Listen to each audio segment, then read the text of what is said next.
Friends, आज हम बहुत ही related and interesting topic discuss करने वाले हैं एंड वो है CFA, chartered financial analyst. Being a CFA, मुझसे बहुत बार ये क्वेश्चन पूछा जाता है कि हमें CFA करना चाहिए या नहीं। तो आज हम इसी टॉपिक से रिलेटेड 5 मेजर कंसर्न को डिस्कस करेंगे। Number 1, should we do CFA or not? Number 2, CFA versus CA.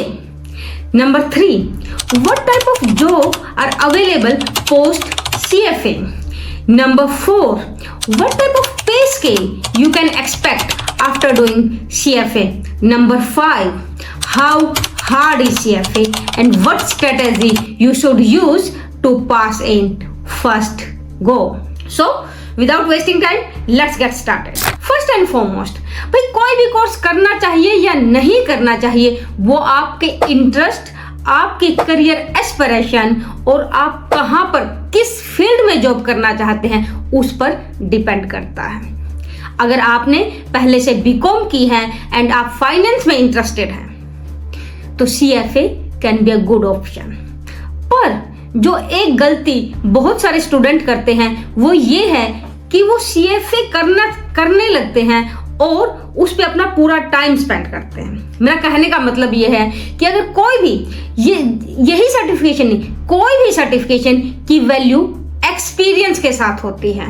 आप समझें कि आपने ग्रेजुएशन की, उसके बाद आप अपना 100% टाइम देकर CFA करें, घर बैठकर CFA करें और सोचें मेरा CFA होते ही मुझे बहुत अच्छी जॉब मिल जाएगी। ये एक बहुत गलत अप्रोच है एंड मिथ भी है। कोई भी सर्टिफिकेशन, कोई भी डिग्री आपको जॉब नहीं दिला सकते। आपको जॉब दिलाएगा आपका अपनी कैपेबिलिटीज, आपका अपना एक्सपीरियंस। वो सर्टिफिकेशन आपके रेज्यूमे को एनहांस करेगा, आपकी कैपेबिलिटीज को शो ऑफ करेगा कि हाँ भाई इस बंदे में ये करने की कैपेबिलिटी है। अब मानिए एक बंदा, हम एग्जांपल लेते हैं, एक A पर्सन है जिसने बीकॉम की, बीकॉम के बाद उन्होंने एक्सपीरियंस लिया, may be any big four firm, कोई भी छोटी मोटी फर्म, कहीं पर भी, बट उसको एक्सपीरियंस है। Experience can be just account payables, account receivables और एज ए फाइनेंशियल एनालिस्ट। जिसके पास एक्सपीरियंस है उसे नॉलेज है कि रियल कॉर्पोरेट में क्या होता है, कैसे काम होता है, किस चीज की वैल्यू है। अब वो जॉब कर रहा है, अगर जॉब के साथ साथ वो CFA कर लेता है, एक्सपीरियंस वो ले रहा है बट उसके साथ साथ सर्टिफिकेशन कर लेता है, किसका? CFA को। ये उसे करियर में जंप करने में 100% हेल्प करेगा। क्यों? ये दिखाता है उसका dedication toward his career aspiration. And along with that आप CFA में 10 सब्जेक्ट्स पढ़ते हैं, उससे आपकी नॉलेज बढ़ती है। विच नॉलेज? Theoretical knowledge. आपकी सिर्फ थियोरेटिकल नॉलेज बढ़ती है, प्रैक्टिकली जब आप इसको इंप्लीमेंट करोगे कॉर्पोरेट्स में या किसी भी जॉब में तब आप सीखोगे। तो अगर आप जॉब के साथ ये सर्टिफिकेशन करते हैं तो for sure it will help you. But अगर आप कहें मैंने कोई भी डिग्री कर ली, BCom, BBA समथिंग, और अब मैं घर बैठ के पहले मैं CFA क्लियर करूंगा, उसके बाद I will go into the market and search for a job. Very wrong approach. You shouldn't do that. Maybe possibility 1-2% people who has done CFA will got very good job even without experience. I'm not saying you will not get, but you are taking a lot of risk. There's a lot of people also ask, should we do MBA and CFA or CFA? There is no comparison between MBA and CFA. CFA is just a certification which is mostly focused on equity, alternatives, mostly on this financial market stuff. MBA does prepare you for different skills that does include marketing, finance, HR, business relations, how to deal with, even it does improve your communication skills, how to present yourself, it enhance your confidence. You are meeting a lot of people. If you are doing it full time from a college, There is no comparison between MBA and CFA. MBA prepares you on another level. CFA builds your knowledge base, but specifically in financial field, and that mostly focused on financial market. So the question of should I do CFA or not? 100%, but with your job. Don't sit idle and do CFA.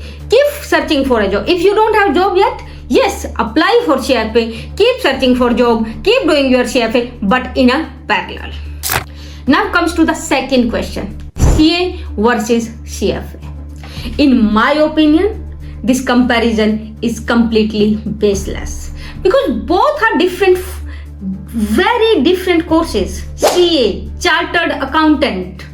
You become chartered accountant who works in accountancy related to tax legal issue, all that type of. It's a very different stream of finance. However, CFA is Chartered Financial Analyst. You can't do GST, BES, tax thing even if you are a CFA. But on the other way around, if you are a CA, you can do all the job what CFA does. But if you are CFA, you can't do all the job what CA can does.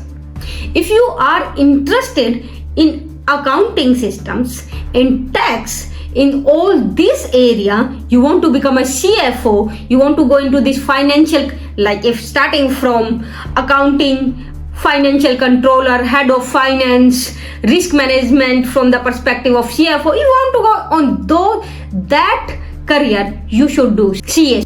But if you are more interested in from the perspective of financial analyst, commercial analyst, investment analyst, yes, CFA will be suffice.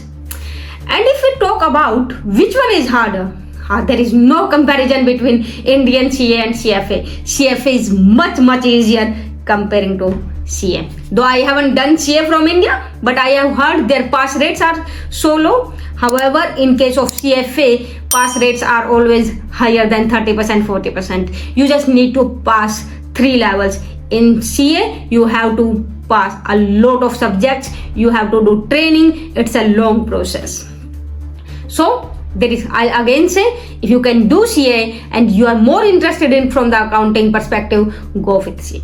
Yes, you can do CFA once you have done CA. If you have done CA, CFA will be like halwa for you. It's so easy, I believe, from that perspective. Now comes to the third question. What type of jobs are available after CFA? देखिए, CFA के बाद आप बहुत सारे fields में काम कर सकते हैं, like public equity, private equity, investor relations, M&A, investment banks, consulting companies. So CFA के करने के बाद आपके लिए बहुत सारे रास्ते खुल जाते हैं. ऑब्वियसली इन सभी कॉर्पोरेट्स में हम बात करें तो पे स्केल हाई होता है, तो उसके कारण कंपटीशन भी बहुत हाई रहता है. आपकी नॉलेज लेवल, आपके पास गुड अमाउंट ऑफ एक्सपीरियंस होना चाहिए. बट आप छोटी फर्म्स में, you can say in boutique investment bank या boutique sell side research firm, आप CFA के बाद इजिली एंट्री ले सकते हो. मैं इस पर एक डिटेल्ड वीडियो भी बनाऊंगी कि कौन से सारे ऑप्शन अवेलेबल हैं और आप किस जॉब में कैसे एंट्री ले सकते हैं.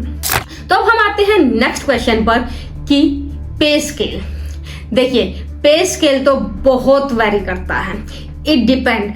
ये नहीं है कि सिर्फ आपने CFA कर लिया तो भाई आपको 10 लाख से ज्यादा का पैकेज तो मिल ही जाएगा. नहीं, ऐसी कोई गारंटी नहीं है. आपका पे स्केल डिपेंड करता है आपके पास कितना एक्सपीरियंस है, आपके पास कितनी नॉलेज है और आपने कहाँ कहाँ काम किया है. इन सभी फैक्टर्स पे आपका पे स्केल डिपेंड करता है. पर बीइंग ए CFA और आपने अगर 1-2 साल का एक्सपीरियंस है तो आप 5 से 7 लाख की जॉब इजीली ले सकते हैं. ऑब्वियसली आपको अपने रेज्यूमे, अपनी पर्सनैलिटी डेवलपमेंट, आपकी नॉलेज, उन सभी चीजों पे काम करना पड़ेगा. But if you have done that well, you can get a job. I not say easily, but surely you can get a job. एक क्वेश्चन जो हर स्टूडेंट मुझसे पूछता है, इज CFA हार्ड? देखिए, हार्ड और इजी की कोई डेफिनेशन नहीं होती, ये हर बंदे के लिए डिफरेंट होती है। हाँ, सिलेबस वास्ट है, आपको 10 सब्जेक्ट्स एक बार में क्लियर करने होते हैं। 10 के 10 सब्जेक्ट आपको 2 पेपर होते हैं, एक मॉर्निंग में और एक इवनिंग में। उन 2 पेपरों में 10 के 10 सब्जेक्ट पूछे जाते हैं और आपको वो सभी के सभी क्लियर करने होते हैं। ऐसा नहीं है कि आपने 1-2 सब्जेक्ट में पास हो गए तो आप पास हो जाओगे, नहीं, आपको जो उनका कट ऑफ है उस कट ऑफ से हाई मार्क्स लेने ही लेने होते हैं। तो ऑब्वियसली उस पर्सपेक्टिव से गिवन सब्जेक्ट है जो वो वास्ट है, सिलेबस है जो वो वास्ट है, पूरे वर्ल्ड लेवल का जो ये पेपर होता है ऑब्वियसली, तो आपका डिफिकल्टी लेवल बढ़ जाता है। पर अगर आप कंसिस्टेंटली स्टडी करें और कंसेप्ट्स को समझें, देखिए ये ऐसे सर्टिफिकेशन है जिसमें क्रैम करने से कुछ भी नहीं होने वाला। You have to have understand the concept. अगर आपने कंसेप्ट्स को अच्छे से समझ लिया है और आपने उसको अप्लाई करना आ गया है, किसमें, उसको प्रैक्टिकली आपको वो अप्लाई कर सकते हैं। अगर आपको कोई ऐसी समस्या दे दी जाए, कोई ऐसी प्रॉब्लम दे दी जाए जहां पे वो कंसेप्ट यूज होना है, अगर आप उसे अप्लाई कर सकते हैं तो आप इस एग्जाम को इजीली क्लियर कर सकते हैं। तो आपको कंसिस्टेंटली पढ़ना है और सीएफए बोलते हैं कि आपको मिनिमम 300 आवर्स तो डेडिकेट करने ही करने पड़ते हैं इस पेपर को क्लियर करने के लिए। बट आई थिंक सो ये डिपेंड करता है, कुछ बंदों को ज्यादा टाइम लगता है, कुछ को कम। पर ये तो फॉर श्योर है, अगर आप ये एग्जाम क्लियर करना चाहते हो आपको पढ़ना तो पड़ेगा। ऐसा नहीं है कि यार क्योंकि मैंने इस फील्ड में काम किया है, मेरे पास 5-7 साल का एक्सपीरियंस है, मुझे अच्छी खासी थ्योरेटिकल नॉलेज है एंड प्रैक्टिकल नॉलेज है, I can just go and sit in the exam and I will pass. No, even you have 20 years of experience, you have to study, doesn't matter, you have to study, you have to go through all the syllabus, all their exams, only then you can pass this exam. So hope this video was useful, and if you want this type of more content, please let me know in the comment. Thank you very much.